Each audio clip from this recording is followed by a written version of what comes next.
Nous sommes ici devant le Grand Kauri. C'est l'emblème numéro 1 du parc de la Rivière Bleue et une des fiertés de la flore locale. Le Grand Kauri a des dimensions exceptionnelles, 20 mètres de hauteur de tronc, 35 mètres de diamètre de la voûte et 40 mètres de hauteur, 2,70 mètres de diamètre à la base, ce qui en fait un des grands géants, enfin un des principaux géants des arbres calédoniens.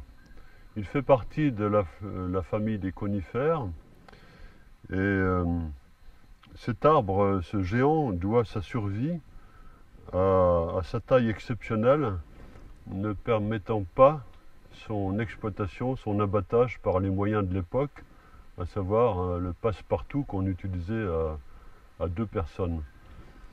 Et jadis, sur le site, des arbres presque aussi grands que celui-ci étaient très nombreux, mais ils ont tous été exploités, excepté celui-ci.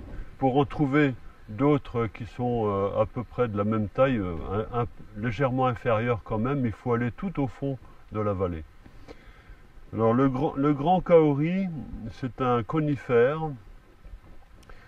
qui appartient à la famille des Araucaria, même si ça ne ressemble pas vraiment.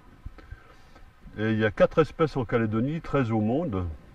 Et c'est un arbre qui a été donc très exploité au siècle dernier, et même avant. C'est l'arbre qui a été le plus exploité en fait.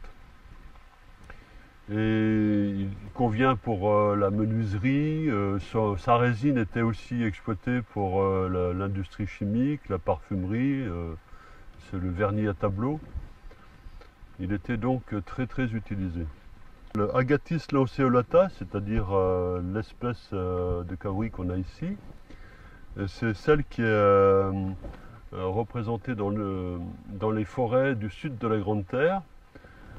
Il existe une autre espèce, Agathis montana, qu'on trouve dans le massif du Panier, qui, elle, est en voie de disparition, probablement suite au réchauffement climatique et au manque de pluie.